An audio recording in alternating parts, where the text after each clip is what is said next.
Ser podcast. Y es bastante paradójico, pero unas supuestas diferencias sobre la duración de la jornada laboral mantienen a esta hora de la noche a la mitad de los periodistas políticos alargando su jornada laboral. PSOE y Sumar negocian el acuerdo para el gobierno de coalición, que está ya prácticamente hecho, pero nos juran y perjuran que siguen perfilando el literal del acuerdo, sobre todo desde el lado de Sumar. Josué Coello, buenas noches. Buenas noches, Aimar. Nos juran y nos perjuran que están peinando el acuerdo, que lo están poniendo guapo para darle lustre y poder presentarlo mañana o en las próximas horas. Ahora mismo, a las 10 de la noche, los equipos negociadores de PSOE y Sumar siguen en contacto, así llevan toda la tarde para cerrar un acuerdo donde ahora mismo hay dos diferencias que van a subsanar en las próximas horas para, como te digo, escenificar mañana el acuerdo. Las pequeñas diferencias están en los matices sobre la reducción de la jornada laboral y el impuesto para bancos y energéticas.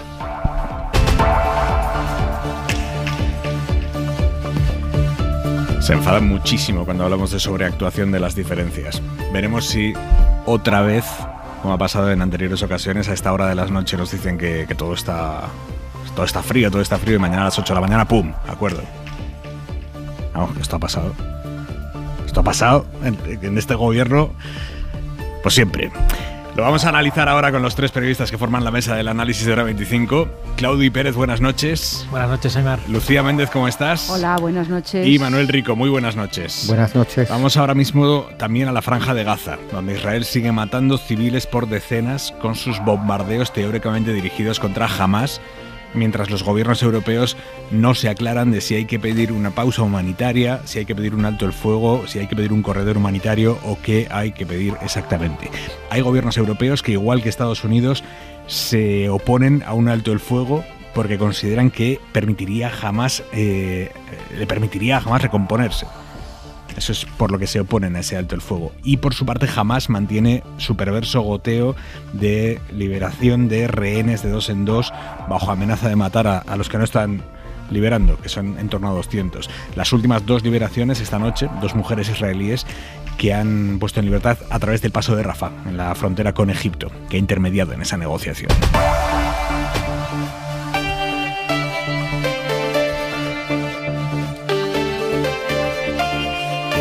Vamos ahora allí, pero antes hay 2 noticias tremendas aquí en España de estas últimas horas. La primera, que es la muerte de una madre y sus 3 hijos pequeños en un accidente de coche en la provincia de Segovia.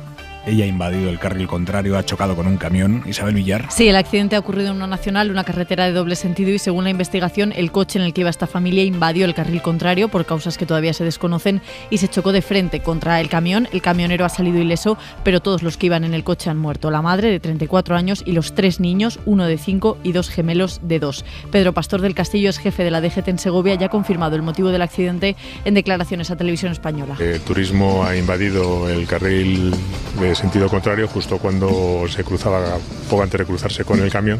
No ha podido evitar la colisión. Según EFE, los menores viajaban con los sistemas de retención infantil bien colocados. Se investiga por qué el coche, la madre, se metió en el otro carril, si por una distracción o por otro motivo como una indisposición de salud.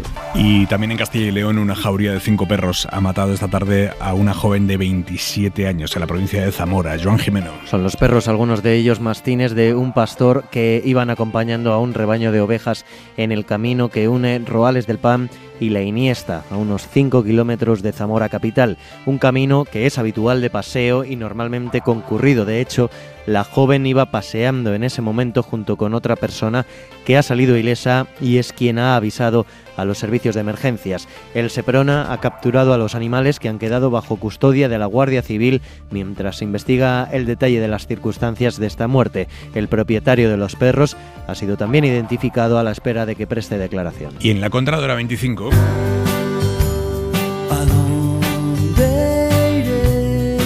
¿A dónde irá Argentina? De momento a una segunda vuelta de las elecciones, el 19 de noviembre. Ha ganado la primera el peronista Sergio Massa.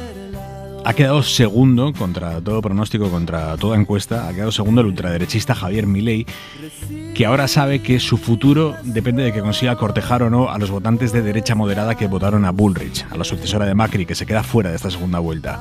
Todo va a ser peronismo o Milei. Y Milei tiene que seducir a esa derecha moderada. Claro, lleva insultándole todo lo que sabe en estos últimos meses a esa derecha moderada. Ahora ya en las últimas horas ha empezado a decir, bueno, pelillos a la mar, vamos todos juntos contra el peronismo. Él dice que no tira la toalla, que es como Gladiator. Yo soy como Gladiator, yo estoy dispuesto a pelear hasta el último momento. Y una construcción que lleva 2 años está presta a disputarle y a arrebatarle el poder al kirchnerismo. Javois, buenas noches. ¿Qué tal, Aymar? Buenas noches. Claro, lo que le pasa a Gladiator es que depende de qué haga ese votante de la derecha moderada. ¿Quién no se acuerda de Gladiator cuando ve a Milei? Parece imposible pensar en otra cosa. En fin, el problema cuando se extrema un polo, cualquier polo, es quién se pone a moderarlo después, cuando ya has conocido la ruptura total. Y hay algo más, siempre hay que estar de guardia con los ultras. Yo recuerdo hace año y medio, cuando empecé a saber de Milei, que convocó un meeting, creo que fue en Buenos Aires, no resultó bien, fue un fracaso. Y se contó que había sido la caída ya del candidato ultra, el pinchazo de la burbuja. No caen los candidatos ultras. Lo que a veces pasa es que desaparecen o se convierten a otra cosa los votantes ultras, y Argentina desde luego está muy lejos de eso. Lo que se ha votado en esta primera vuelta es que un hombre disparatado siga con las cerillas en la mano en medio de una gasolinera. La elección sirve para cualquier país.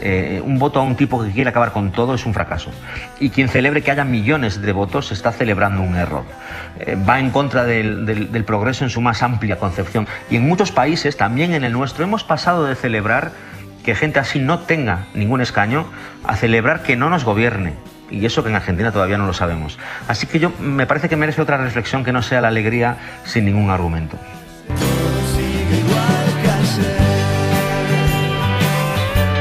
Hasta mañana, Javois. Adiós, un bico.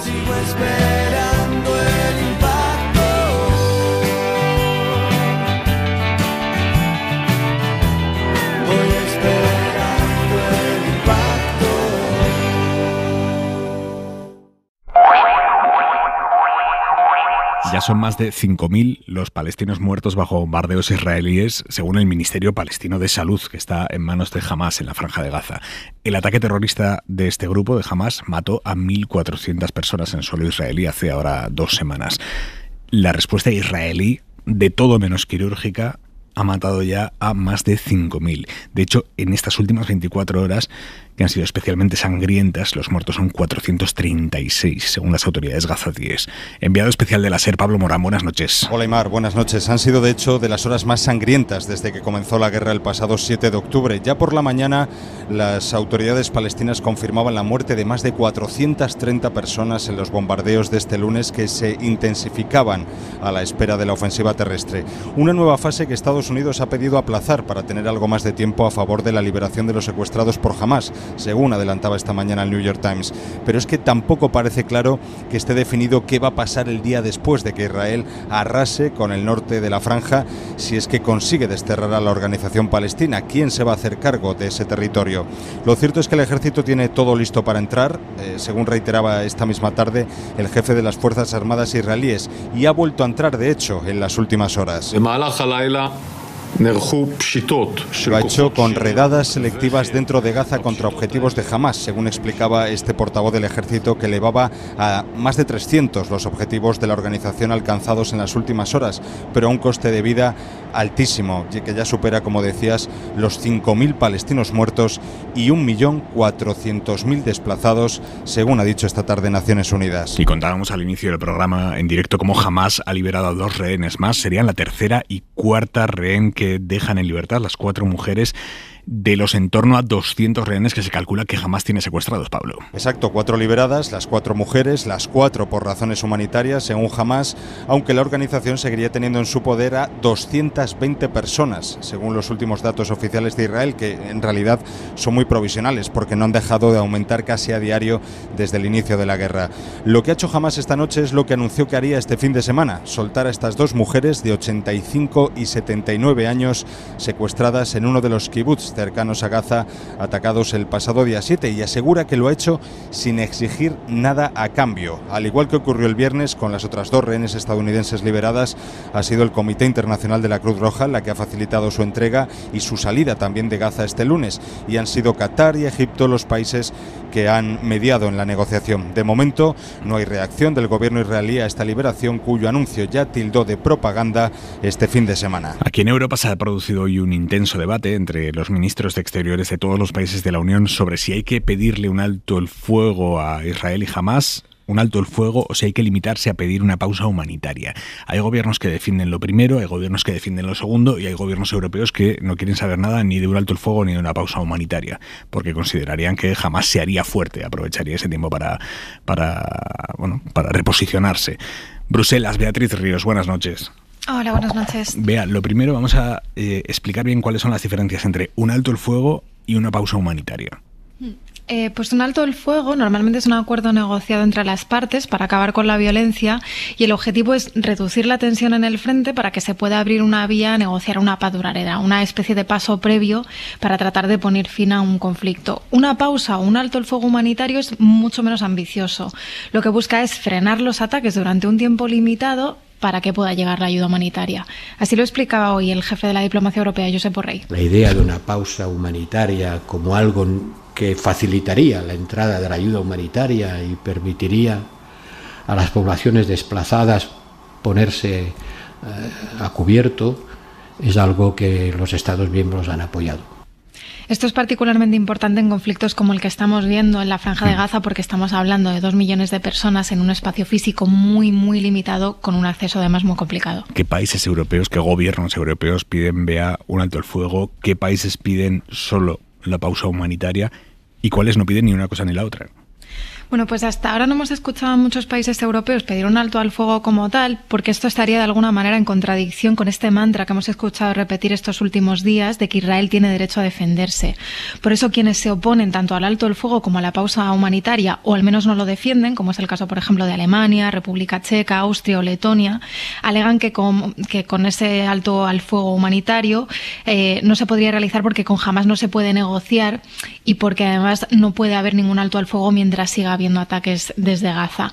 Pero sí parece que se va formando una mayoría de países, con España, Irlanda, Eslovenia, pero también, por ejemplo, con Italia, que piden esta pausa humanitaria para que pueda llegar la ayuda. En cualquier caso, esta discusión ha comenzado hoy a nivel de ministros de Exteriores, continuará esta semana cuando se reúnan los líderes europeos aquí en Bruselas. Y Estados Unidos acaba de alinear con los gobiernos europeos que no quieren saber nada de pausas humanitarias porque creen que jamás la aprovecharía para recomponerse, para preparar nuevos ataques. Corresponsal Sara Canals, buenas noches. ¿Qué tal? Buenas noches. Sí, lo ha explicado el portavoz del Pentágono, es quien lo ha explicado. ¿Podemos recuperar esa conexión con Sara? Bueno, a lo largo de la noche lo vamos a hacer. Aquí en España, el presidente Pedro Sánchez se ha reunido con la embajadora israelí, con la que el gobierno tuvo un enfrentamiento, un choque diplomático la semana pasada, y se ha reunido también con el jefe de la misión de Palestina en España, David Junquera. Sánchez sigue con el traje de mediador puesto, 2 nuevas reuniones. En la primera le ha trasladado a la representante israelí su solidaridad tras los atentados. Dice el presidente en funciones que los rehenes en poder de Hamás deben ser liberados de inmediato y sin condiciones. También recalca la necesidad de proteger a todos los civiles y evitar una catástrofe humanitaria. Y le ha mandado este mensaje a la embajadora: la ayuda debe llegar en cantidad suficiente y sostenida a la población palestina. A continuación, Pedro Sánchez se sentaba con el jefe de la misión de Palestina en España y a él le hacía llegar su solidaridad también, en este caso por la dramática situación de Gaza. De nuevo, el presidente insiste en que se debe proteger a los civiles y garantizar suministros básicos, y en este último mensaje en redes vuelve a insistir en buscar una vía política que pase por la solución de los 2 estados. De esta forma, Moncloa sigue alineada con la tesis del resto de líderes europeos, en esa línea de coherencia que busca frenar la escalada bélica. Este fin de semana, Sánchez ya habló con Netanyahu, se vio con Mahmoud Abbas y pudo estar al teléfono con otros gobernantes regionales, y a todos les ha trasladado los mismos mensajes. A ver, que alguien estaba pisando el cable en el Atlántico. Sara Canals, buenas noches. ¿Qué tal, Aymar? Buenas noches. Bueno, os contaba que el portavoz del Pentágono, Matthew Miller, en rueda de prensa, ha dicho que en este estado de la guerra una pausa o un alto el fuego solo debilitaría al gobierno israelí. Lo escuchamos. Any ceasefire would give Hamas the ability to rest que le proporcionaría a Hamas una oportunidad para descansar, recuperarse y seguir lanzando ataques terroristas contra Israel. Ha asegurado una postura que ha corroborado hace unos minutos el presidente Biden, que ha estado hoy en un acto público promocionando su plan económico. A preguntas de la prensa, ya al final de este evento, ha dicho que solo está dispuesto a hablar sobre un alto el fuego si Hamas libera a los rehenes. Así de claro ha sido.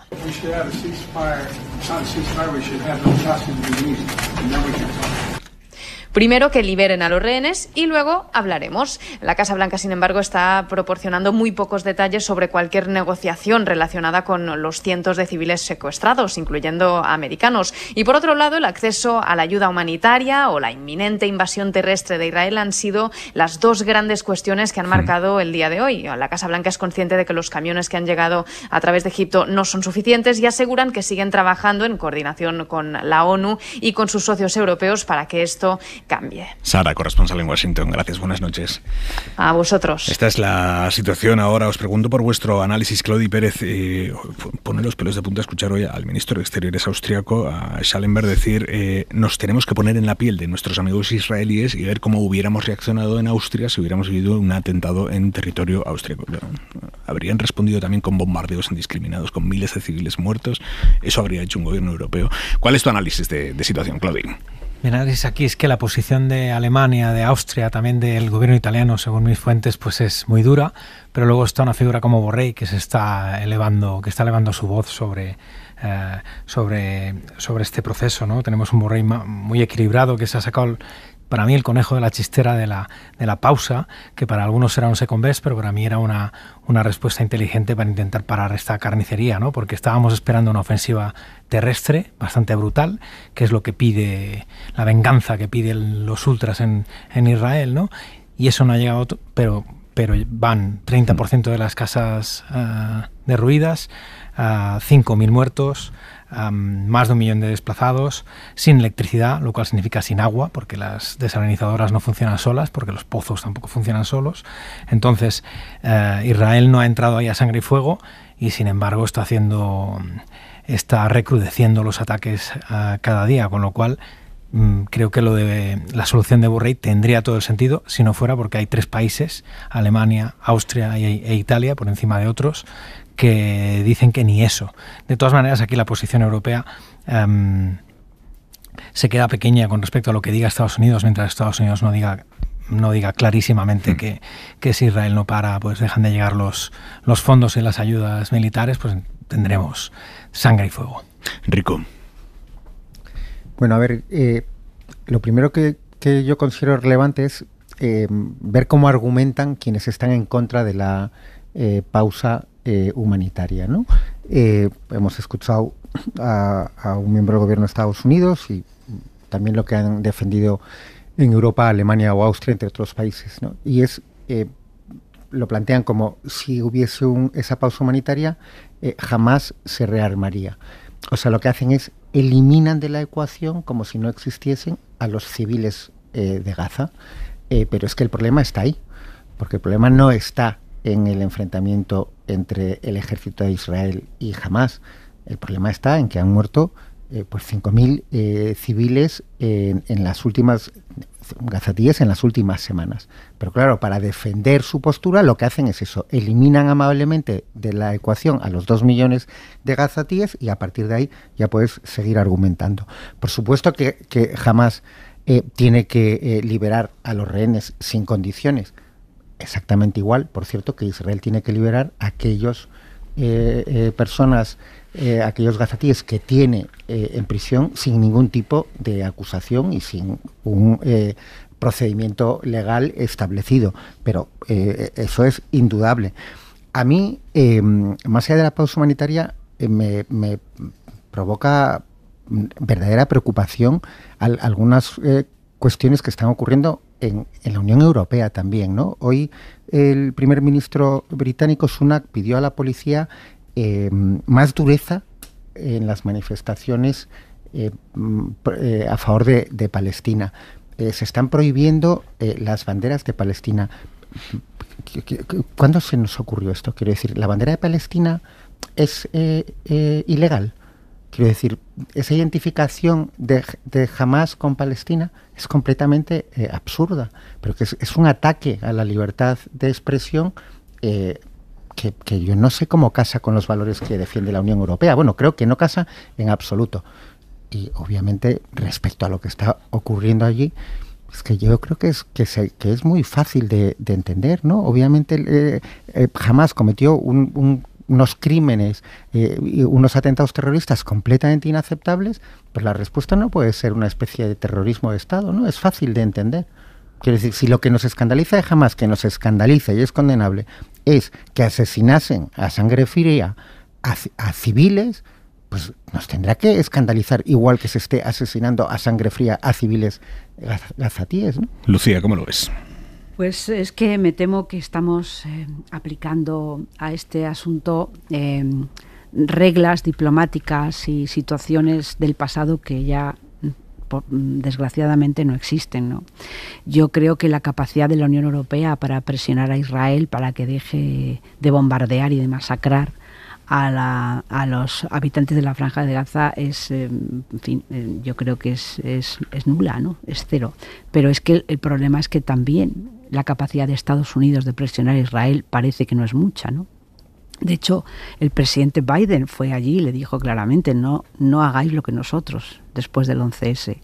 Y yo creo que ha tenido un discurso de advertencia, por supuesto, sin dejar de apoyarle, sin dejar de ser aliado, pero yo creo que esos llamamientos, el gobierno de Netanyahu no parece que es decir, son llamamientos que recordamos, pues los acuerdos de Oslo, las otras guerras, recordamos a Kissinger, recordamos todo eso, ¿no? Pero realmente es que ese momento ya pasó, es decir, estamos en otro momento, parece que Israel está dispuesto a todo. Y yo creo que los gobiernos europeos, que por supuesto están teniendo una estrategia muy poco acorde con sus opiniones públicas, salvo en el caso de Alemania, que por razones que no vamos a explicar, Alemania no puede de ninguna manera dejar de apoyar a Israel, jamás, porque tiene que pedir perdón eternamente por lo que pasó y ya está. Y yo esto lo entiendo, es decir, no se le puede pedir a Alemania con su historia que haga otra cosa, pero yo creo que los gobiernos europeos están, digamos, explotando la mala conciencia del continente y de todo el mundo hacia las persecuciones que ha sufrido el pueblo judío en toda su historia, para, en fin, claro, a todo el mundo estará de acuerdo en que no brote el antisemitismo, por supuesto que sí, pero es que este miedo que está poniendo la Unión Europea no es real, es decir, están utilizando un argumento para justificar, digamos, la inacción o para justificar la poca inquietud que demuestran hacia los civiles de Gaza, sacando el espantajo del antisemitismo, es decir, inteligente, a lo mejor es inteligente esto, pero realmente el problema no es este ahora mismo. Es decir, el problema es que la población de un lugar está siendo masacrada literalmente por el gobierno de Israel, sin límites, sin ayuda humanitaria, con un cerco medieval. Y yo creo que los gobiernos europeos, a mí me parece que los gobiernos europeos tienen un poco de temor, digamos, ¿no? Yo creo que están movidos un poco por el miedo a meterse en ese conflicto, en definitiva. Claudio. Yo creo que en Ucrania era clarísimo que la moral y la política iban de la mano, iban completamente de la mano, era muy fácil, ¿no? Ahí era la unidad europea, a pesar de que los de siempre decían que la unidad europea se resquebrajaría, ¿no? Los teóricos del universo, estos que siempre dicen que Europa se va a equivocar, ahí no dieron el clavo. Con Israel, pues moral y política ya no van tanto de la mano, ¿no? Porque es verdad que la entrada de Hamás fue terrorífica, ¿no? Y la respuesta es igualmente terrorífica. Aquí se cruzan muchas más líneas de falla que en Ucrania. Eso hace que la unidad en este caso sea más difícil. Pero yo ahí disiento un poco. Yo creo que ha habido algunos errores, sin duda, algunos errores, básicamente el de Ursula von der Leyen, que aunque sea alemana es presidenta de la Comisión Europea, pero por encima de alemana, claro. Es presidenta de la Comisión Europea. Parece que ahí no, parece que ahí estuvo más. Ahí hay otro personaje que es el jefe de la diplomacia, que es un español. Los españoles pues conocemos bien a los palestinos. Es que Borrell está impecable, ¿eh? Yo no digo que no, ¿eh? Y entonces, lo que pasa, digo que su capacidad es la que es. Bueno, porque la capacidad de Europa en este conflicto es la que es mucho menor que la de Estados Unidos. Claro. ¿No? Estados Unidos también está actuando con dos voces, como los ventrílocos, ¿no? Hemos visto a Biden decir unas cosas y hoy hemos visto al Pentágono decir que treguas ni hablar, ¿no? O sea, aquí es bastante difícil mantener una línea, porque ya digo, yo creo que se ha roto la conjunción esta astral entre moral y política. Sobre más que moral, sobre ética y juntada a cómo contar esta guerra. Hoy la periodista Carmela Ríos, especializada en redes sociales y en desinformación, ha planteado un debate que me parece interesante. Dice ella, convendría abrir el melón de cuando la difusión de imágenes de cadáveres de niños o escenas ultraviolentas deja de ser información y se convierte en una forma de manipulación emocional, como lo es la desinformación. Carmela, buenas noches. Hola, buenas noches, Aymar. ¿Necesitamos ver esas imágenes para comprender el drama que están viviendo miles de personas? Las imágenes de cadáveres de niños, ¿necesitamos verlas? Bueno, yo creo que por lo menos el debate merece ser planteado en este punto del conflicto y de la película. Está claro que la información siempre ha sido un arma de guerra, pero es que, claro, en la era de las redes sociales esto adquiere una dimensión que es completamente diferente, porque, como ya sabemos, las redes sociales tienen una capacidad infinita para la viralización, difunde al infinito las publicaciones que, sobre todo, desencadenan un torbellino de emociones. Esto, en el contexto de un conflicto bélico, es una posibilidad para ambos bandos y es lo que estamos viendo ahora. Sobre la pregunta, ¿se puede hacer? ¿Hay que limitarla? Yo creo que hay una gran parte, que hay suficiente información, o casi te diré una sobreabundancia de información, como para que sepamos el calado y la gravedad de lo que se juega ahora mismo en Oriente Próximo.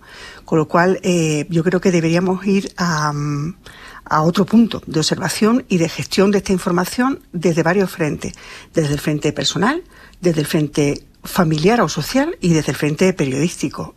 Yo creo que hoy tenemos bastante datos sobre esto, ¿no? ¿Hasta qué punto, Carmela, no mostrar imágenes atroces cuando la realidad sí es atroz? No es hurtarle al ciudadano parte de la información o elementos informativos que nosotros sí tenemos, a los que sí accedemos los periodistas y que dan la medida de esa atrocidad. Claro, pero es que, mira, esa reflexión tuya, Aymar, es mi propia reflexión. Yo hoy he ido a los clásicos y tenía una cita que recordaba de Susan Sontag, que escribió un ensayo en 1977 sobre la fotografía y hablaba exactamente de esto. Ella se preguntaba cómo el impacto de la exposición repetida de imágenes violentas podía afectar a cómo percibimos la realidad y la capacidad y nuestra capacidad de empatizar con el sufrimiento.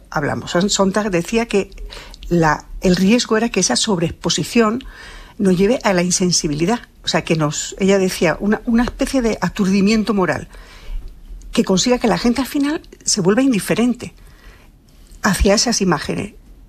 Porque esas imágenes al final acaban convirtiéndose, que es lo que estamos viendo ahora, como una especie de espectáculo, una especie de entretenimiento, ¿no? En la era del infoentretenimiento. Con lo cual, yo creo que esto está bastante diagnosticado. Estamos viendo que este peligro existe y que además esta sobreabundancia de información no nos hace estar mejor informados y tampoco no nos está escondiendo la realidad. Yo creo que el alcance de lo que estamos viviendo lo conocemos muy bien, con lo cual yo creo que esto, bueno, igual hay que abrir el melón, como decíamos, ¿no? Igual vamos a ver dónde se sitúan los límites. Hoy hemos tenido un caso, no sé si hemos hablado de esto, habéis hablado ya de esto, el caso de cómo el mando israelí convoca a una gran cantidad de periodistas occidentales y bueno, pues digamos, para enseñarle ha habido una reacción que es ultra emocional, evidentemente, ¿cómo no va a ser? Si expones a un grupo de gente a 43 minutos de imágenes hiperviolentas, la reacción, además de profesional, que es ir a contar después esto a tu medio, es lloros, gritos ahogados de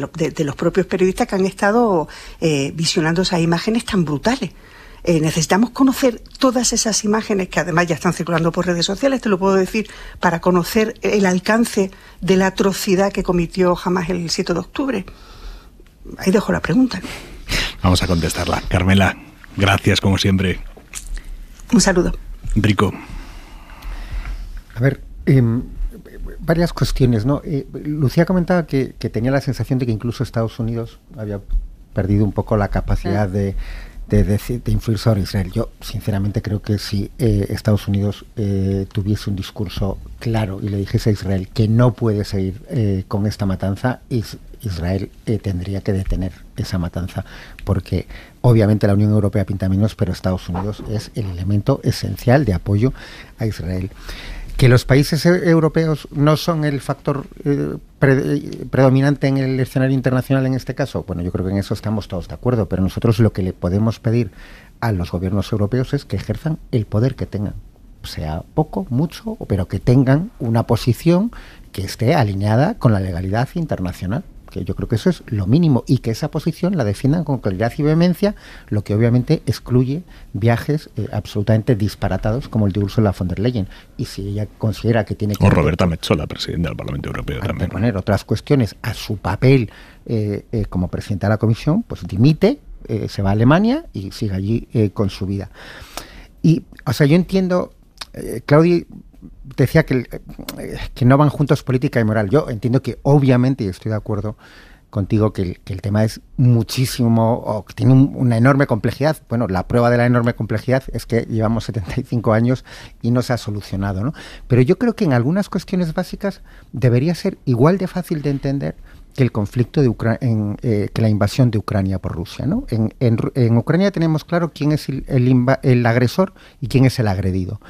En Palestina es igual de claro quién es el ocupante y quién es el ocupado. El ocupante es Israel y el ocupado es Palestina, porque esa solución de los dos estados y la decena o docena de resoluciones de la ONU que van en esa línea y que se incumplen, quien las incumple es Israel. Pero ahora vete al agresor y al agredido. ¿Quién es el agresor y el agredido allí? Por eso digo que se mezclan las... Bueno, es que el conflicto, algunos quieren en hacernos creer que el conflicto empezó el 7 de octubre, días, ¿sí? Pero no es verdad. El 7 de octubre el agresor fue Hamás, pero es que el conflicto no empezó el 7 de octubre, empezó en el 48 probablemente. Por lo tanto, las líneas deberían ser claras. Cualquier ataque a la población civil es inaceptable. Cualquier acción que se aleje de la legalidad internacional es inaceptable, lo cometa quien lo cometa. Israel, por supuesto, que tiene derecho a defenderse. ¿Palestina no tiene derecho a defenderse? Es que Palestina no existe. Bueno, Palestina no existe. No, ese es el problema, que el Estado palestino no existe, porque las circunstancias históricas han llevado a que no exista. Bueno, hay todas las resoluciones. ¿Cuántas resoluciones de la ONU? De la ONU sí, claro. Incumple Israel. Claro. Vale, pues entonces tenemos claro. Habláis de resoluciones que están sin cumplir, claro, es que, en fin. Bueno, pues entonces el agresor es quien incumple las resoluciones de la ONU, ¿no? Claro, pero la realidad es la que es, no la que nos gustaría que fuera. ¿no? A mí me gustaría decir algo sobre el tema de las imágenes. Bueno, primero, yo estoy convencida de que la sobreabundancia de imágenes anestesia la sensibilidad. Esto yo, ¿no? Entre otras cosas porque puede llegar un momento en el que parezca un juego de rol, un juego de guerra, ¿no? Hay juegos de guerra que también son muy sangrientos, ¿no? Y que, o sea, que el peligro que se corre es que en imagen no parezca real, sino que parezca que es un juego. Y luego hay otra cosa que yo me pregunto. ¿De verdad tenemos nosotros la capacidad, los periodistas, de decidir cuál es la difusión de esas imágenes, o son los algoritmos de las tecnológicas los que posicionan? Hombre, ya sabemos que eso es así, que los algoritmos posicionan las noticias, con lo cual yo tengo mis dudas de que, aun decidiendo los periodistas ocultar eso o no mostrarlo, o mostrarlo de una forma, o hacer una determinada estrategia para mostrar solo lo que nosotros, periodistas, de acuerdo con nuestra profesionalidad, consideraríamos relevantes, tengo mis dudas, porque los periodistas hemos perdido esa capacidad en gran parte, la capacidad de decidir qué imágenes, dónde se dan, cómo se dan y con qué cobertura. Esa capacidad la hemos perdido, y en las redes sociales ni te cuento. O sea, que yo creo que aunque nosotros quisiéramos, las tecnológicas ahí nos han tomado la delantera. A mí me parece esto un dilema periodístico fascinante. Nuestros predecesores tuvieron el mismo dilema, por ejemplo, sobre informar sobre ETA, ¿no? Y decidieron informar porque era necesario, con criterio, ¿no? Yo creo que ahí lo que hay que hacer es tener las reglas deontológicas claras, tener claro lo que es el periodismo. Pero no había redes. Había otras cosas, siempre ha habido cosas. Nosotros teníamos la capacidad de decidir. Bueno, ahora regulín. Individualmente seguimos teniéndola, ¿no? Yo creo que seguimos teniéndola. Luego nos planteamos lo de informar sobre suicidios, por ejemplo, en el periódico lo teníamos medio vetado por el libro de estilo, ¿no? Y eso ha cambiado hace poco. No sé, o entrevistar a Hitler, ¿no? ¿Qué periodista no querría entrevistar al más malo de los malos, ¿no? Pues a mí me encantaría entrevistarle y hacerle preguntas difíciles si fuera capaz. Y con esto me ocurre lo mismo, ¿no? Las imágenes de niños, pues depende, con criterio, ¿no? Con criterio, y sobre todo yo no creo que todo esté en manos de las redes sociales y de los algoritmos. Creo que cada uno toma una decisión. Yo como director adjunto, Aimar como responsable de este programa, cada uno tiene que tomar su decisión y decidir lo que quiere hacer y lo que quiere visionar también después. Y para adelante con eso. Sí. No, a ver, mi opinión es muy similar. Quiero decir que es evidente que ahora las redes tienen un poder o que antes no existían, pero a ver, cada uno es responsable de sus decisiones y de las decisiones que toma. Y yo sí que creo que nosotros, cada uno en el ámbito y en la responsabilidad que tenga, puede decidir si una foto, una imagen, un vídeo cumple con los estándares profesionales y con la deontología profesional y tiene un contenido informativo, porque de eso estamos hablando, si esa imagen tiene un contenido relevante desde el punto de vista informativo o no. Y hombre, quiero decir que si cada uno de nosotros cumpliésemos con la deontología profesional e intentásemos acertar en esos criterios... Díselo a Google. No, ya, pero... Vete ahí a hablar con Google y dile que respete la deontología profesional. Pero Lucía, tú o Claudio y yo nos pueden pedir cuentas por lo que decíamos en nuestro ámbito, no por Google. Bueno, pues es que si no, además, por otro lado, es una posición muy cómoda, porque ¿qué hacemos? Como Google como no sé quién va a actuar mal, que el planteamiento que es nosotros nos eximimos, no, joder, que decidamos cada uno de nosotros en el ámbito que tenemos, ¿no? Sabiendo que Google existe, por supuesto, y que las redes sociales existen y están ahí, pero... Argentina se va a una segunda vuelta electoral y ahora mismo todo el poder lo tiene, paradójicamente, el electorado de la candidata que ha perdido. La candidata, digamos, del equivalente al PP, a una derecha más o menos moderada que se presentaba a las elecciones, Patricia Bullrich, que ha quedado tercera y, por lo tanto, sus votantes van a ser los que decanten la elección de la segunda vuelta entre Massa, el peronista, y Milei, el ultraderechista, que se van a jugar la Casa Rosada el 17 de noviembre. Es muy improbable que la derecha termine votando por el candidato peronista, pero también es francamente difícil de imaginar que Macri, todo lo que suponía Macri, la sucesora de Macri, Patricia Bullrich, terminen pidiendo el voto para Milei, que les ha estado dando por todas partes. Bueno, una cosa muy llamativa. Veremos qué sucede. Es la gran disyuntiva que tiene ese electorado, sus líderes también, pero sus líderes pueden ponerse de perfil. El electorado, ¿qué va a hacer? El 17 de noviembre también ponerse de perfil. Bueno, Milei, que es el hombre que motosierra en mano, no en el sentido figurado, motosierra en mano, prometió un recorte brutal del gasto público. Propone meter tijera a los subsidios, lo que en Argentina se conoce como planes sociales. Quiere recortar de todo, las pensiones públicas. Ha llegado a defender la venta de órganos, porque dice que es un mercado más como cualquier otro. Defiende que la gente pueda ir armada sin filtro. En la última semana de la campaña, su partido se descolgó con la renuncia a la paternidad. ¿Qué quiere decir esto? Que dicen que no es justo que un hombre tenga que hacerse cargo económicamente de una criatura hasta los 18 años. Y dice, ¿por qué las mujeres tienen el privilegio de poder matar a sus hijos? En referencia al aborto. ¿Y por qué un hombre tiene que mantener a una criatura hasta los 18 años porque la mujer le dijo, acaba dentro que me estoy tomando la píldora? Bueno, este es Milei. Esto es lo que Isabel Díaz Ayuso dice que es el cambio que ella desea. Nada desearía más que el cambio político en Argentina. Pienso que el que fue uno de los países más prósperos del mundo no puede seguir cayendo y cayendo y cayendo, mientras cada vez más argentinos vienen a vivir entre nosotros pidiendo que abramos los ojos, no solo porque España lleva una deriva parecida, sino porque en el momento en el que ya se han traspasado todas las líneas. Lo de que desea el cambio, Isabel Díaz Ayuso lo ha dicho cuando ya se sabía que solo hay dos opciones posibles. El candidato peronista, ciertamente moderado dentro del peronismo, o Milei.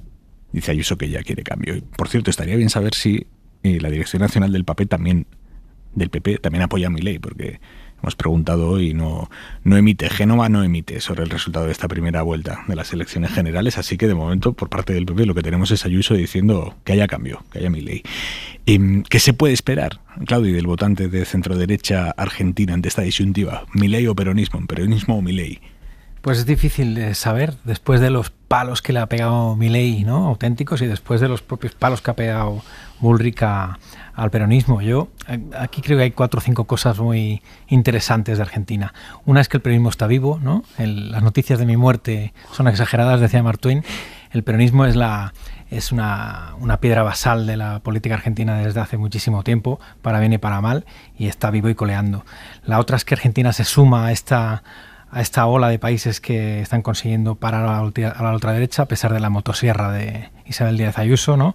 España el 23 de julio, Polonia hace 2 días, y ahora vamos a ver si Argentina. Hay una tercera cosa fascinante, que un ministro de Economía con una inflación del 140%, con una caída del PIB brutal, con un 40% de pobreza, con un banco central sin reservas, consigue salir con casi todas las plumas de la primera vuelta. Me parece fascinante eso, y algo que solo puede suceder en un país como Argentina. Y luego también me parece interesante esa participación de casi el 80%, ¿no? Un 78%. O sea, que aquí no hay ni apatía ni indiferencia, ni en Argentina, ni en España, ni en Polonia, y ya veremos dónde más. Rico. Bueno, a ver, por empezar por las declaraciones por el final, las declaraciones de Ayuso, bueno, a ver, quiere decir que el discurso de Ayuso es de extrema derecha, igual que que Vox. O sea, el discurso, ella milita en el PP, pero su discurso en general es de extrema derecha. Por lo tanto, bueno, pues tiene una lógica en ese sentido que apoye al candidato de la extrema derecha, y que para ella eso signifique cambio, ¿no? En cuanto a Argentina, lo que haya ocurrido, bueno, Claudia lo ha dicho, no es simplemente que con la situación que hay de ese 140% de inflación, 40% de pobreza, y creo que la caída del PIB es del 3,3%, que el partido en el gobierno sea la primera fuerza. Es que es el ministro de Economía el que se presentaba con lo que en principio, digamos que lo lógico sería responsabilizarle directamente a él, ¿no? Yo creo que es una cuestión absolutamente llamativa, ¿no? Desde luego. Patricia Bullrich, la tercera candidata y cuyos electores ahora se disputan, estamos hablando de más de 6 millones de votantes. La lógica electoral indica que no todos van a decidir de la misma forma, ¿no? Es verdad que Bullrich, la esencia de su discurso era terminar con el kirchnerismo, con lo cual uno podría pensar que van a apoyar más a Milei, pero por otro lado es verdad que hay votantes antiperonistas, antikirchneristas, que no son de derecha, así que por lo tanto el discurso disparatado y aberrante de Milei pues también les provoca rechazo, ¿no?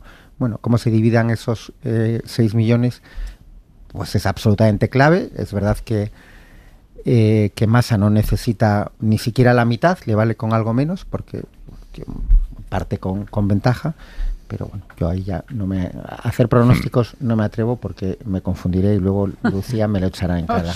Por Dios, qué fama. Lucía o el algoritmo. El algoritmo puede, yo no.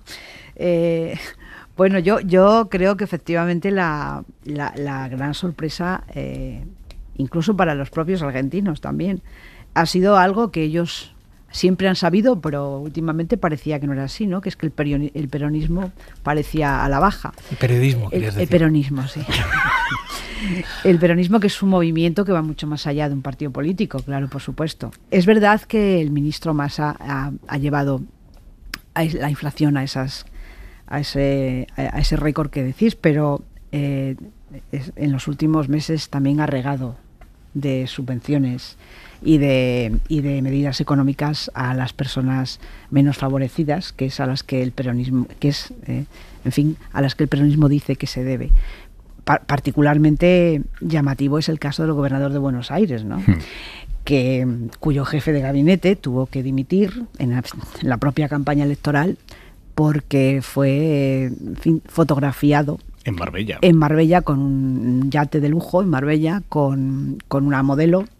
Y bueno, en fin, lógicamente causó un gran escándalo porque, en fin, el peronismo no parece que vaya por ahí. Con un patrimonio declarado de 50.000 euros. Claro, bueno, por eso digo que fue un escándalo. Que no te puedes pegar con 50.000 euros de patrimonio. Fue un escándalo y de hecho todo el mundo pensó que esto iba a afectar y no le ha afectado nada. El gobernador de Buenos Aires, Kirillov, ha tenido unos resultados espectacularmente buenos, ¿no? Que es lo que explica probablemente. Efectivamente. Entonces yo creo que, bueno, en realidad Milei nada ha perdido porque nada tenía.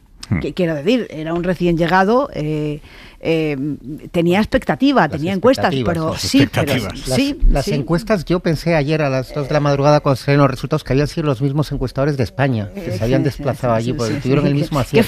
Qué fino aquí, Manolo. Qué fino está.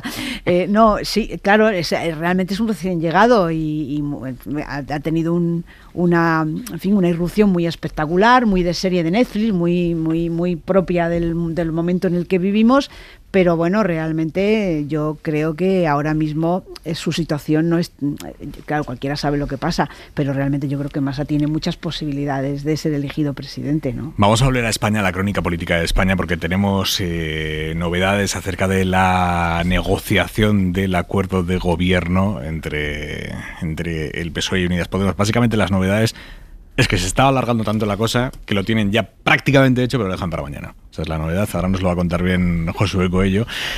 Pero bueno, que hecho está. Y antes de contaros eso, quiero poner sobre la mesa un conflicto que empieza a hacerse grande, un enfrentamiento que estaba soterrado, pero que hoy ya se ha terminado de hacer público, entre Iberia y AENA, que en la práctica es el gobierno, es el Estado, AENA. Iberia denuncia que ha habido irregularidades en el concurso público por el que AENA le ha quitado el servicio de handling en algunos de los principales aeropuertos españoles y se lo ha adjudicado a otras compañías, con lo que eso supone de millonadas que deja de ingresar Iberia, trabajadores que se van a subrogar, pero a compañías con condiciones mucho peores. El handling básicamente es como se llama a todos los servicios de tierra, prácticamente todo lo que se hace en tierra respecto al avión, eso es el handling. Hasta ahora, históricamente, lo hacía Iberia. Iberia daba ese servicio en unos 30 aeropuertos a sus aviones, pero también a los de otras compañías. AENA ha convocado un concurso público para renovarlo para los próximos 7 años. Otras empresas han entrado ahí con ofertas a la baja.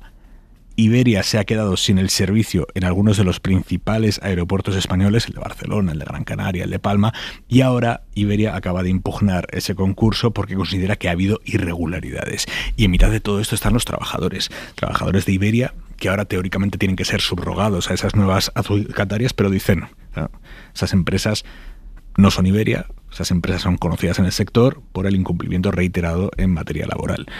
Es un asunto que puede parecer técnico, que puede parecer que no afecta a la gran mayoría de los ciudadanos, pero hablando de un enfrentamiento en un terreno tan delicado como son los aeropuertos, pues sí nos interesa a todos. Edu Hernández, buenas noches.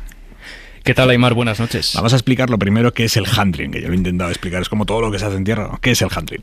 Sí, eso son los servicios de asistencia en tierra que hay en los aeropuertos y os voy a poner algunos ejemplos. Asistencia en llegadas y salidas, control de billetes, facturación de equipajes, servicios de limpieza, preparación de los vuelos, suministro de combustible, catering, en fin, son la maquinaria, como decimos, que hace que funcione el aeropuerto. Todo eso lo hacía hasta ahora Iberia en la gran mayoría de los aeropuertos en España. Ha habido un concurso público por parte de AENA en el que Iberia denuncia que ha habido irregularidades en algunos casos en los que se han quedado otras empresas ese servicio. ¿Qué irregularidades denuncia Iberia? ¿Cómo ha sido ese concurso? Pues mira, como decía, AENA convoca ese concurso para licitar los nuevos servicios de handling, ojo, en la categoría de rampa, es decir, para operaciones de carga y descarga de equipaje, revisión de sistemas de electricidad y aire, carga de combustible y otros tantos. Los resultados se publican el 26 de septiembre y con los que Iberia pierde aeropuertos estratégicos como los de Barcelona, Palma de Mallorca, Gran Canaria o Málaga, pero mantiene el de Madrid-Barajas y gana otros tantos, pero con menos tráfico de viajeros. Con todo esto, Iberia, al no estar de acuerdo, presenta un recurso ante el TARC, el Tribunal Administrativo de Recursos Contractuales.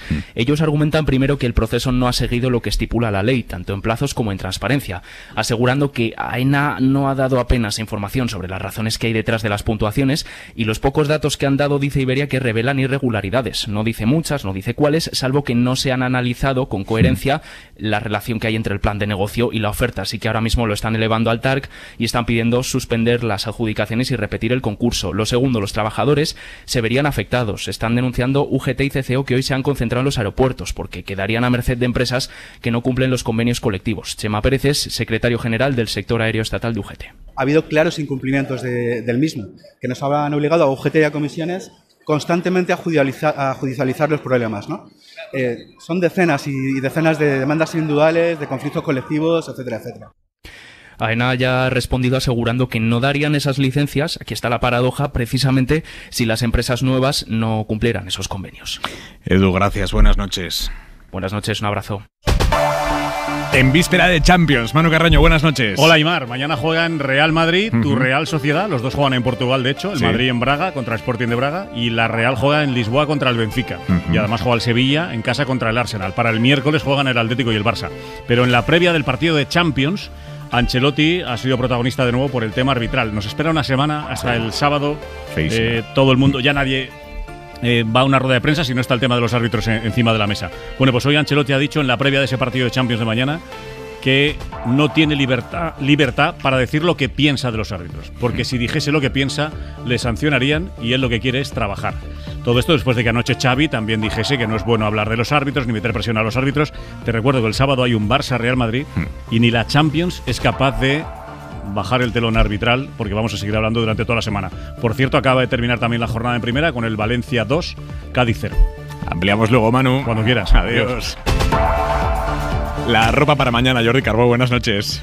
Buenas noches. Ropa que nos proteja del ambiente fresco, del viento y de la lluvia en la mayor parte de la península, pero cuidado porque en el Mediterráneo y Canarias recomendamos ropa de entretiempo porque la tarde de mañana se presenta incluso un poco cálida al sol con máximas cercanas a los 25 grados y es que se mantiene la situación de las últimas horas y así va a continuar toda la semana. Viento constante, en muchos momentos fuerte de poniente, no como pasó ayer con Bernat, esa borrasca tan activa, pero sí viento muy constante en todo el país que acumulará nubosidad pues en la mitad oeste, en la fachada atlántica, donde sobre todo durante la tarde lloverá, antes durante la mañana en Galicia con intensidad y cuidado esta próxima noche porque en Baleares algunas tormentas también pueden descargar con fuerte intensidad. Hasta mañana, Carbón. Buenas noches, adiós. Nos decías a las 10, Josué Coello, que la están peinando, pero al final se queda para mañana. O sea, está ya hecho. Pero el acuerdo PSOE Unidas Podemos, joder, ¿cómo estamos? PSOE Sumar se queda para mañana, Coello. Se queda para mañana, Aimar, y es que ahora a las 11:01 de la noche sabemos que los equipos negociadores de PSOE y Sumar siguen hasta ahora en contacto, tal y como llevan toda la tarde. Sabemos que el acuerdo está prácticamente cerrado con pequeños flecos por concretar y sabemos que será oficial en las próximas horas. Estos flecos pendientes han estado sobrevolando durante todo el día y de hecho Yolanda Díaz ha suspendido su agenda vespertina para centrarse en una negociación donde hoy han hablado de diferencias, por ejemplo, con el SMI o con el despido, pero donde el principal escollo ha estado en 2 puntos. Los impuestos a la banca y energéticas, el PSOE quiere que sean temporales y Sumar quieren que sean permanentes, y sobre todo diferencias en la reducción de la jornada laboral sobre si es o no dentro del diálogo social. Ernesto Urtasun y Nadia Calviño. En relación al tema de la jornada, sí que quiero insistir claramente que para nosotros es fundamental que esto esté en un acuerdo de gobierno. Es indudable que tenemos que tener un acuerdo de gobierno y yo espero que cuanto antes. Y el tema de la jornada laboral va a ser sin duda uno de los que se van a abordar en los próximos años. Y está claro que es un debate que tiene que tener lugar atendiendo a las especificidades de los distintos sectores, de las distintas empresas y sin duda se impulsará en la próxima legislatura. Y mientras Sumar y PSOE siguen negociando a estas horas, el debate, Aimar, de algunas formaciones que están dentro de Sumar ya ha empezado. Están mirando la letra pequeña de un acuerdo que no termina de satisfacer a todos. Por ejemplo, Podemos dice que le falta ambición. Y esas negociaciones, esas conversaciones que se están dando entre el PSOE y Sumar nos parecen insuficientes. Nos parece que lo que se está abordando entre el PSOE y Sumar no hace que las transformaciones que se vayan a dar sean verdaderamente ambiciosas, sean profundas. Y fuentes socialistas dan por hecho que el acuerdo se va a escenificar mañana antes de que tanto Pedro Sánchez como Yolanda Díaz retomen su agenda en Bruselas de cara a la segunda mitad de la semana. Uno aprende a no tropezar varias veces con la misma piedra cuando se dedica a esto. No es la primera vez que asistimos a esta hora de la noche a que Sumar nos diga que lejos estamos del PSOE, hay cosas que son insalvables. Luego a las 8 de la mañana, ¡pum!, acuerdo anunciado. Hace exactamente un año, en la negociación de los presupuestos, Yolanda Díaz se vino a hora 25 una noche a decir durante varios minutos que aquello estaba frío. Es evidente que a día de hoy y a estas horas estamos distanciados. Están tan distanciados que esto era más o menos 11 menos cuarto de la noche. Bueno, a las 8 de la mañana se anunciaban dos sonrientes el acuerdo. Lo de hoy huele a un procedimiento más o menos similar. Claudi. Pues huele a teatrillo, huele a escenificación. Yo creo que nadie cree que puedan saltar por los aires esa negociación. Todo el mundo da por hecho que es parte de una secuencia, ¿no? Empezará mañana muy probablemente el acuerdo de la coalición de gobierno de la pasada legislatura, que repetiría si llegara a acumular todos los apoyos que necesitan en el Congreso. El final de esa secuencia es la amnistía, ¿no? Que todavía está por explicar, que todavía no está en el tintero, pero todavía no acaban de sacar la pluma de ahí. Pero yo creo que esto es el teatrillo típico de los primeros escarceos para que dentro de unas horas veamos un acuerdo que yo doy por supuesto. Lucía. Bueno, Josué y yo hemos asistido ya a varias funciones de esta misma obra de teatro, en varias versiones de esta obra de teatro. Tú acabas de explicar una, pero se me ocurren muchísimas más. Desde el año 15 estos teatrillos son muy habituales cuando hay que llenar el tiempo, que este es el asunto, yo creo, ¿no? El PSOE tiene que llenar el tiempo. Hoy se cumplen 3 meses de las elecciones generales. Elecciones a las que Sumar y el PSOE fueron casi en tándem, diciendo que iban a hacer coalición.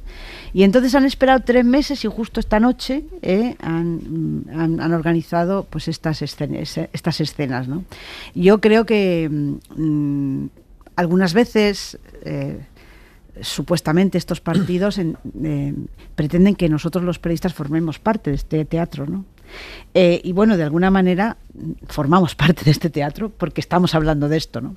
Cuando realmente tendríamos que decir que no nos tomen el pelo, ¿no? O sea, realmente que no nos tomen el pelo porque estamos hartos un poco de tomaduras de pelo, ¿no?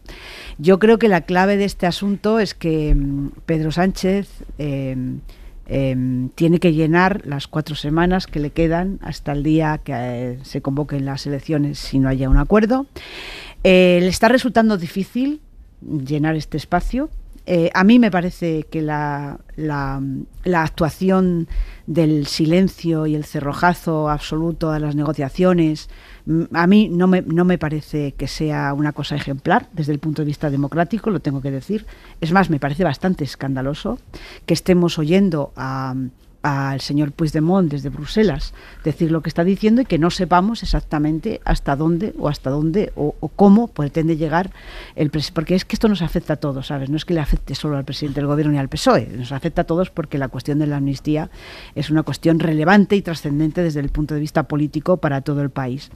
Con lo cual yo creo que esta semana me parece que estratégicamente pretenden cubrirla con este acuerdo que el PSOE de Sumar, que llega a 152 escaños, muy lejos todavía de lo que necesitan, y me parece que esta semana lo cubrirán con esto y ya veremos a ver cómo hacen las semanas que vienen, ¿no? Porque todavía le quedarán 3 semanas para seguir, digamos, ocultándonos las líneas de la negociación.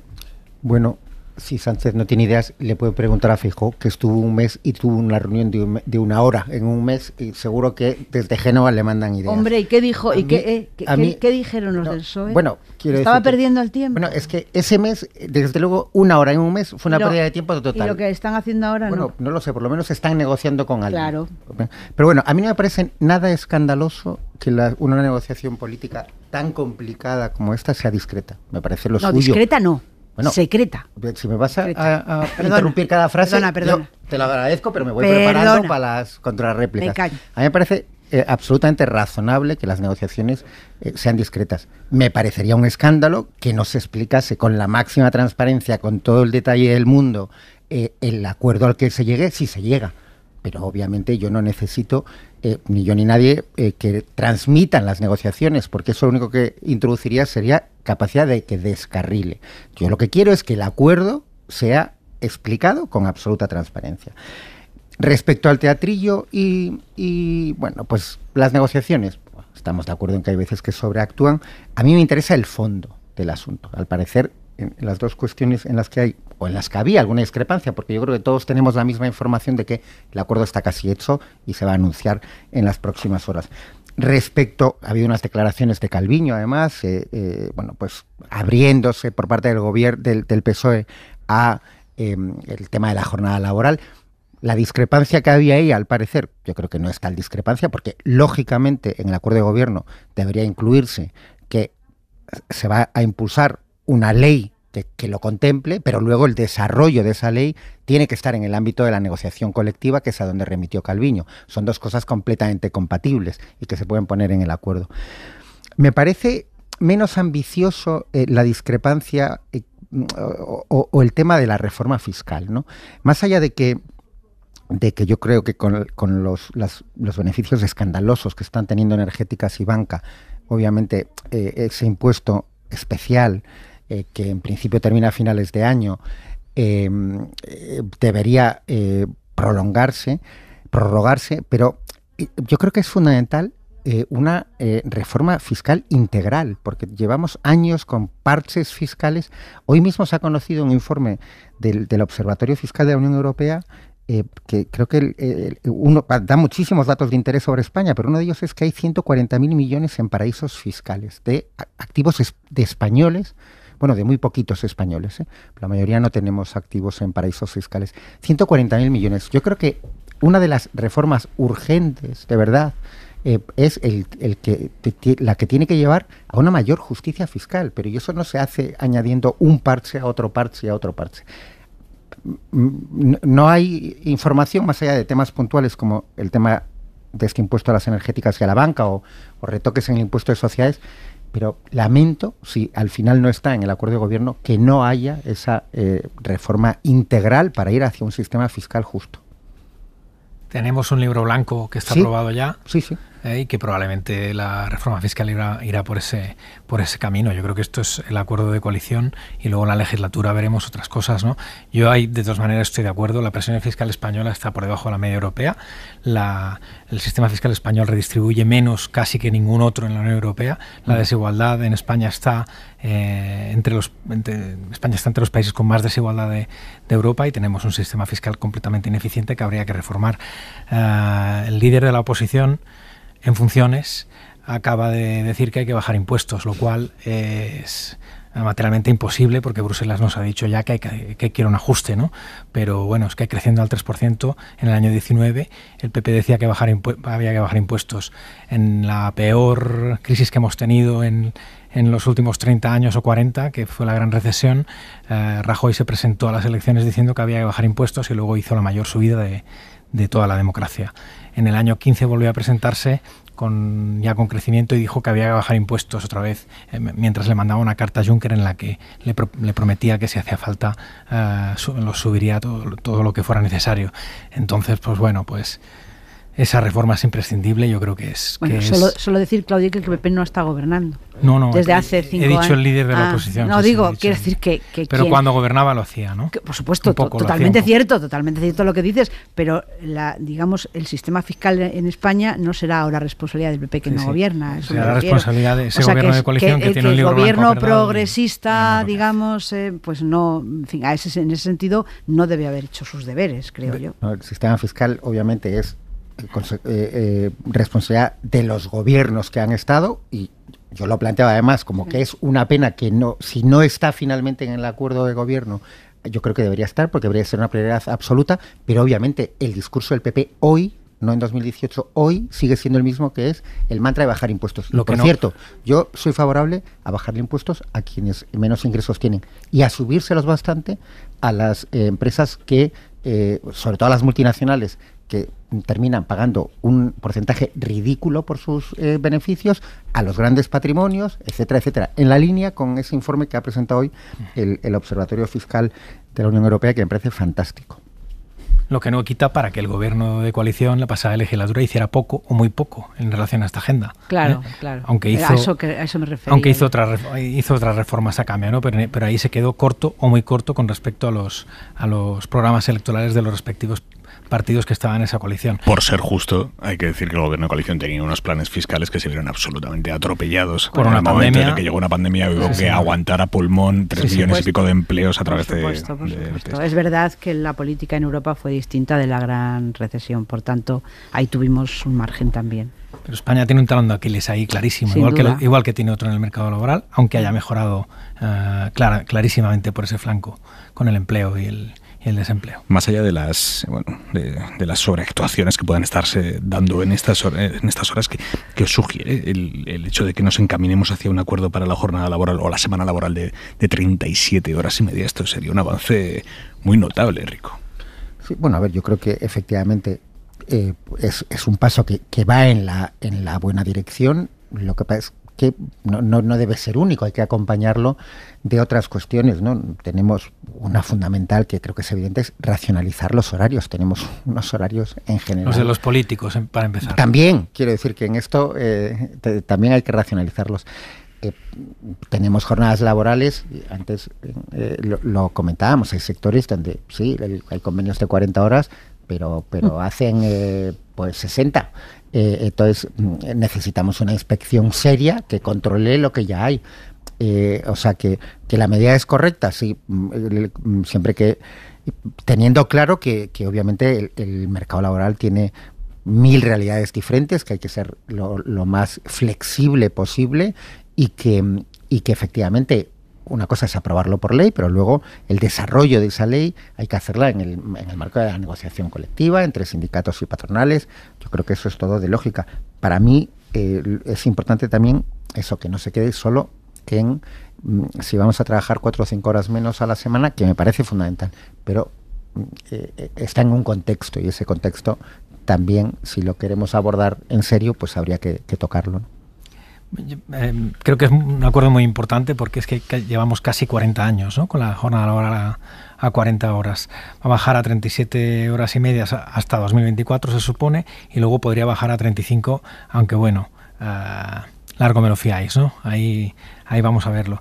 Y eso afectaría, según el Ministerio de Trabajo, a unos 12 millones de asalariados del sector público. Lo único es que hay cada asalariado del sector público es de su padre y de su madre. Hay empresas que pueden acometer esas medidas y hay otras empresas en las que es bastante más difícil, ¿no? Hay como un 10% de empresas en las que muy probablemente no se va a aplicar ese acuerdo, según el propio Ministerio de Trabajo. Pero bueno, vamos a ver, yo lo que sí creo es que 40 años después han pasado muchas cosas en el mercado de trabajo español, muchas cosas.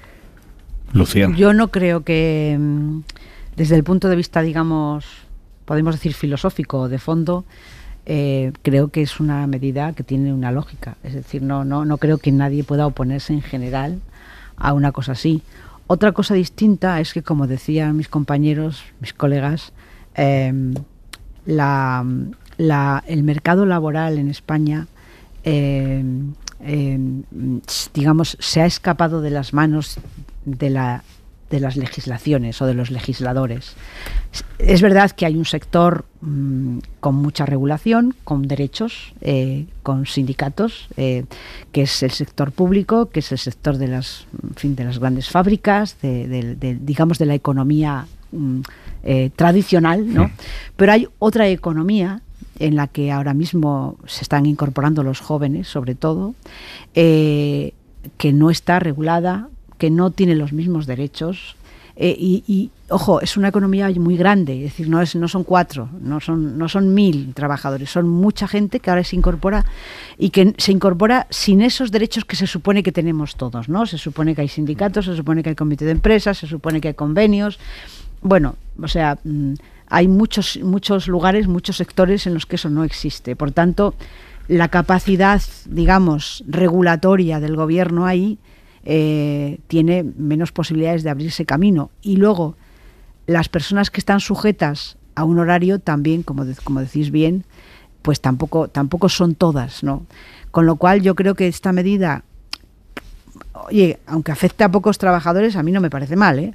Pero tenemos que considerar que hay que dimensionarla y que no es tan generalizado y que no va a afectar a tanta gente como teóricamente podría pensarse. Lucía, sobre gente con su puesto de trabajo en la cuerda, tú que tienes siempre buena información del Partido Popular, ¿qué cambios esperan en la dirección del PP? Ay, madre mía.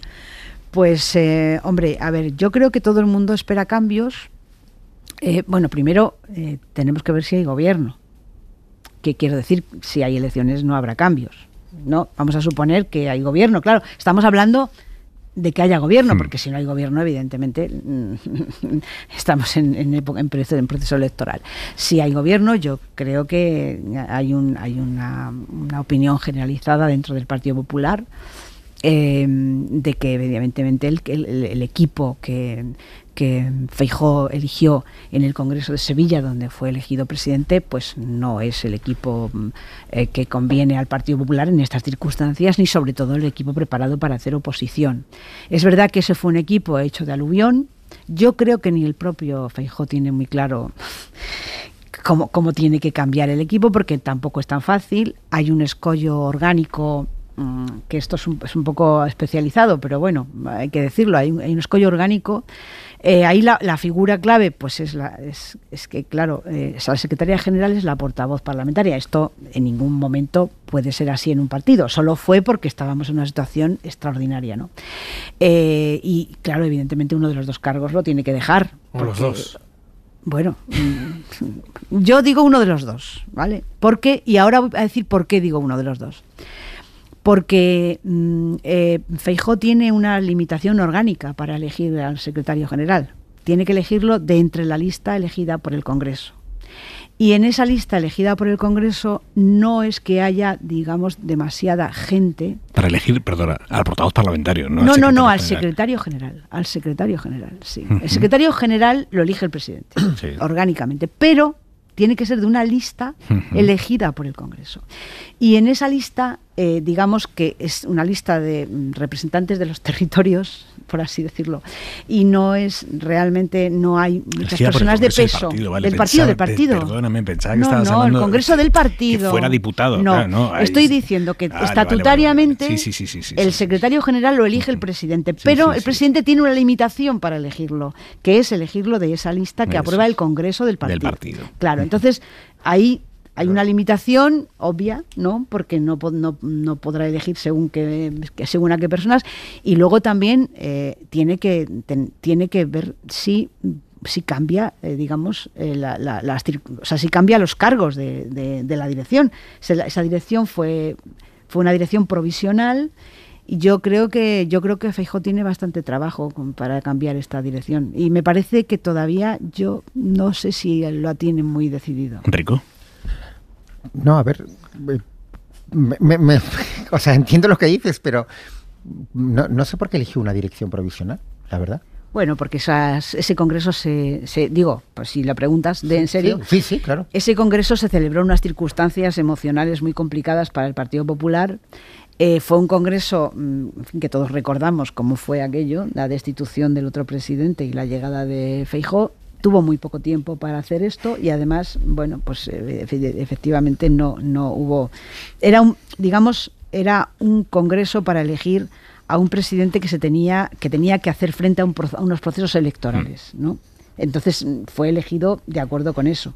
No para 4 años, pues la verdad es sino para hacer procesos electorales. Es que muy mal, porque quiero decir que eliges una dirección y luego también estás dando a entender, si yo lo he comprendido bien, que no, o sea, yo pensé que ahí en la dirección está todo el talento máximo del PP que habían ido poniendo y entonces estás dando a entender que no, que fueron eligiendo a personas que ahora hay medio centenar de personas y ahora las circunstancias han cambiado. Y no hay ni uno que sirva para sustituir a Cuca Gamarra. Sí, hombre, pues la verdad es que tienen un problema de selección grande.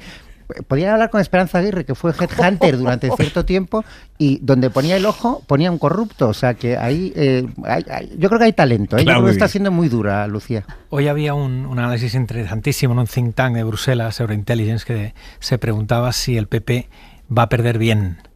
Hay un arte en el perder bien. ¿Hay alguien que pierda bien? Bueno, en política hay que aprender a perder, ¿no? Creo, y en otros órdenes de la vida. Sí, estoy de acuerdo. Y hay una elegancia en el perder bien, ¿no?